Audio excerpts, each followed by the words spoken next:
Burnley 3, Aston Villa 2. Aston Villa lose their first game in a very long time and concede to losing the first game after scoring first. And overall, no bullshit, no simple facts. I'm not happy about that. I'm not happy about that. It's just not good enough. There was a lot of factors in there tonight that really should have been a draw or even 3 points. And I'm just not happy. I'm not happy. I'm not looking at this on a positive, so I'm not going to say, let's look at the two goals. Let's look at some good performances in there. Because overall, that's just not good enough. It's just not good enough if we wanted to potentially even go for the top six, however really strong finish this season. Because as I said before, I think with this result in mind now, considering playing Southampton, Arsenal, who are a bit informed, Arsenal as well, but Southampton is still a decent team.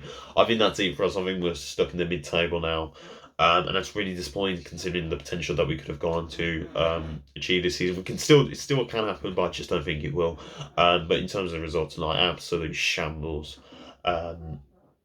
It just not good enough. Going into this game, Nikambo has a really good game against Newcastle. Admittedly, it's Newcastle, who are probably not as much good quality as Burnley in some areas, but overall it's the same run of form that Burnley have been shown as Newcastle. And Nakamura has a really good game against them, and he gets instantly dropped for McGinn, who for me hasn't offered much this season, and he's put straight back into there. And for me, again tonight, just didn't offer anything. He was very quiet. Going into it, the first 10 minutes, we looked very poor. We pretty much just gave Burnley all the time and space that they wanted to work with. Obviously, the run of play, Watkins gets another good goal and adds to his tally. A bit of good play there from Matt Grealish and Watkins. So that'll give him a bit of confidence again, knowing that he can find the back of the net. And I think after there, we were controlling the game really well. I think it was all in half. And as the commentator said, as everyone would have said, it wouldn't be a surprise if Villa were going to come out of this. And then I just don't know what happened in that second half. I just don't know. First goal, free header for Ben Mee. Douglas Luiz is having to mark two men, but ultimately it's Barkley's not tracking Ben Mee, and ultimately he's giving the free header in. Nothing that Martinez can do there, so ultimately they're back in the game. But then Villa, after a really good bit of play with the team, a nice really bit of team goal playing again from Douglas Luiz, Grealish gets a goal, and we're thinking, we're back in it.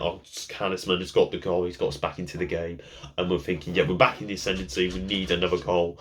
And then in the space of 10 minutes, we just go and lose it. I think second goal with McNeil, I think honestly, Martinez is probably first real mistake for me. I know he's probably expecting, I think it was Chris Wood to get a touch in it and take it away, but ultimately, considering where it's going, I just think he's got to be doing better with it. I'm sorry, but I think he's got to be actually going for that.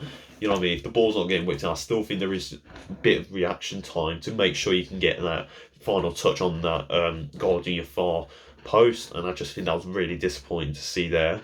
And then out of nowhere, they get another goal from Chris Wood, header in, and I think again Martinez can be doing much better. It's not as if it's a real paced and whipped in header that's really hard to get. I mean, there's a bit of bounce to it, but I just think Martinez could have been on his feet a bit more alert with his reactions, and overall could have saved it. And ultimately, we come out of the game, Burnley just sit back and defend, and we just can't break them down.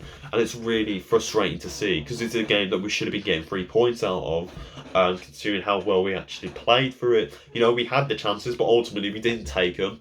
I think Bertrand Traoré, as much as he can score a goal, even then, I think tonight was absolutely dreadful and didn't really offer us anything. I thought Barkley was poor, just not offering anything. I've already said it again, I didn't think he had any impact on the game. Watkins, Grealish was good. Grealish, I think he was holding on to the ball too many times. And ultimately, in the final few minutes, when he just runs straight into defenders, it's just annoying to see. It's like, just get the ball out of your feet, pass it on to someone else, we can move that ball forward, but he's not doing that. And then Dean Smith and the substitutions. We're playing 5 games in 12 days. Why is there no rotation with this team? Why do we have to play the first 11? You can admittedly, okay, the bench isn't strong enough, and I know that's why we signed Morgan Sanson, so hopefully we're going to be potentially seeing him at Southampton, but should definitely be having an impact at Arsenal. But you're bringing on El Ghazi and Trezeguet in 80 minutes to try and have an impact, but they're not going to have an impact. We're 10 minutes down, their heads have dropped. You know what I mean? We're not looking like we're going to be scoring after that. And obviously then, in a few minutes, you bring on Keenan Davis. Now, I've already said this. Keenan Davis, it's not his fault. He's just not got any confidence, any form, any ability to score. He needs time in the Championship, but he's not going to get it unless Wesley, or if we even sign another forward, because we don't have anyone else. You can say Louis Barry, but he's not going to bring him in, because he's just too young. He's just not got the physique needed to be mussing off the men in the Premier League. And ultimately, we go out losing, and it's really disappointing. We still have 2 games now. We still have a good opportunity to do top 6.